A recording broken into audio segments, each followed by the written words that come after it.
What's up everyone, KitaSean here. So we finally get some new information of Guda Guda Teito Seihai Kitan, the event that's coming out pretty soon for the JPFGO. So we know that the release date is going to be on the 13th of June, Japan time of course, and then it's going to end on the 27th of June. This is actually the first reveal of the end date, so we have 2 weeks to grind the event, and they also revealed during the stream that there's not going to be any time locked event quests. So we don't have to worry about, waiting for main story quests to unlock on a specific day or time. We can actually do this event on our own pace, which is really nice because I really hated those time locked quests, missions, etc. But the only thing that's going to be time locked is the challenge quest, which is going to be unlocked on the 20th. You have to beat the entire event story in order to unlock it, but we'll get into more details later once we get to that page. But let's go ahead and talk about the gacha here because this is actually what they revealed first. So we all knew that Okita Souji altar was going to be limited, that's a no-brainer, but we did not expect Okada Izo to be a limited servant as well. I mean, he's a 3-star assassin, so we just expected that, you know what, he's going to be permanent after this event, but no, he is limited, which really sucks because I'm pretty sure a lot of you F2P players were like, you know what, he's going to be permanent in the gacha anyways, so we don't have to waste all our quartz for him. But unfortunately, he's limited, and I'm pretty sure a lot of you guys really wanted him more than Okita Souji altar, so it really sucks. I mean, you guys got to use your quartz for this gacha in order to get him now. On paper, his Noble Phantasm is actually pretty good. We don't know his skills yet, but he seems like a really good servant, so definitely I think he's worth the role. But other than that, we have Emiya Archer, Li Shuan Lancer, Medusa, and Media as pickup servants as well, and of course the limited CEs for this event. Okay, let's go ahead and talk about the servants now. So again, we know Okita Souji altar is going to be an alter ego, and for those who are wondering why I say alter ego, how I pronounce it, it's because how the Japanese pronounce it. Like, it's literally pronounced aruta ego in Japan, so I just go with the Japanese pronunciation. I'm sorry if you guys are, very annoyed from how I say it, but I just pronounce it how the Japanese pronounce it, unfortunately. But the max attack for Okita Souji altar that we know is going to be 12,465. Her HP 12,696. Pretty balanced in my opinion. And then her Noble Phantasm is going to be a buster. A lot of you guys were surprised that it was going to be a buster. I expected it to be a buster. I mean, it's Okita Souji altar, so this was expected from me. I mean, you can already just look at her and be like, yeah, she's a buster type servant. But her Noble Phantasm is an AoE, and it decreases the buster damage for the enemies for 3 turns. Now, it also has overcharge as well, by the way. Now, honestly, I don't know how I feel about this. Like, it's good, don't get me wrong, but the only problem is that it only works against, servants that are buster types, so it's like, so she's only kind of useful for specific types of servants, so enemy servants, so it's like, she's in a way situational, I guess you can say. But at the same time, if you think about it, I mean, it works for farming. But we can't really say anything until we get the reveal of her skills, so I can't really say too much right now. But right now, I'm not really a big fan of how that's her only effect on her Noble Phantasm. Maybe along the way, they'll probably update it. They'll add some stuff to it, probably. Who knows? But as of right now, the Noble Phantasm doesn't seem as powerful, to be honest. Again, we know that it does like, what, 6 hits, I believe, if looking at the trailer. It does like 6 hits. It does a decent amount of damage. So, yeah, I can't say anything until we see her skills. So, but right now, I'm not really a big fan of her Noble Phantasm. I'm kind of disappointed, honestly. But, I mean, other than that, I'm still going to be rolling for her. Then we have Okada Izo, the 3-star assassin. So, 6,879 attack, HP 8,844. And then, excuse me, and then his Noble Phantasm is a single target, and it greatly increases his star generation rate, which is actually really good in my opinion. It's an Arts Noble Phantasm, by the way, so you can already tell from that he's going to be an Arts Critical Servant, which is actually a huge thing recently. But I do believe art servants are actually coming up right now. But I actually really like this. Again, I'm a huge fan of Art's team now, and I can't wait to see what his skills are like. I feel like there are going to be a whole bunch of like skills that are going to increase, star generation or crit attack and stuff like that. Maybe he'll even get like an evade skill probably because he's an assassin. Who knows? But other than that, I think Okada Izo is promising, honestly. Like, I really think he's going to be a pretty cool servant to pick up. Other than that, it's going to be all the other servants like Emiya, Rishima, Medusa, Media. But then we also have the CEs here. So the 5-star CE, the Okita Souji and the Oda Nobunaga CE looking really good, actually. This is a card that increases Quick card 10% up, as well as Buster 10% up. And then Noble Phantasm gain is 10% up. And then it drops the golden frog, as you can see there, by 1. And then the Sakamoto Ryoma Oryo CE, the 4-star, increases Arts card by 8% and Noble Phantasm strength by 10%. And it also cuts damage by 100. So that's actually not bad, in my opinion. It drops the 2 frogs, I guess you can say, by 1. And then this Okada Izo CE, I feel like it works very well with Okada Izo himself, but it's a 3-star CE, arts card 3% up, critical up as well, 8% up, I'm sorry, critical 8% up, and then it drops the, the frog handkerchief, I guess you can say, +1, so I actually think these Noble Phantasms, I actually think these CEs are not bad at all, and especially they're going to be very useful for this event because, I mean, they drop frogs. But yeah, definitely I think this is already worth the roll for the gacha. This is going to help you with the event, get more drops. But I actually really like the 3-star CE. Now, I'm not going to lie. Like, I do like the other 2 CEs as well. I honestly just want them for collection. I probably won't use them as much when it comes to like other outside the event, but yeah, I actually really like these 3 CEs, so I definitely want to collect them. But yeah, other than that, that's about it. We just have the Noble Phantasm trailers. Like they actually threw in the what do you call it, the animation now for the effects. So I'll leave these links down below for you guys to watch yourselves.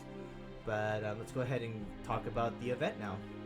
Alright, so like how they revealed during the live stream, they said that this is going to be a mission-based event. So depending on what missions you beat, it will unlock the next location on the map. As you can see, it's red, white, blue, and orange. So depending on the mission, it will unlock a specific location on the map for you. And then you can do other missions, other quests, etc. So again, unlock the mission, do the mission, unlock a new location, do it over and over again. And of course, if you do these missions, you'll get items as well. So you'll get materials, which is really nice because there are actually a lot of materials that are really useful, that are really hard to get in this game. So it's actually really nice to see all those materials. And of course, if you beat the entire main quest for this event, Sakamoto Ryoma will officially be unlocked for you permanently.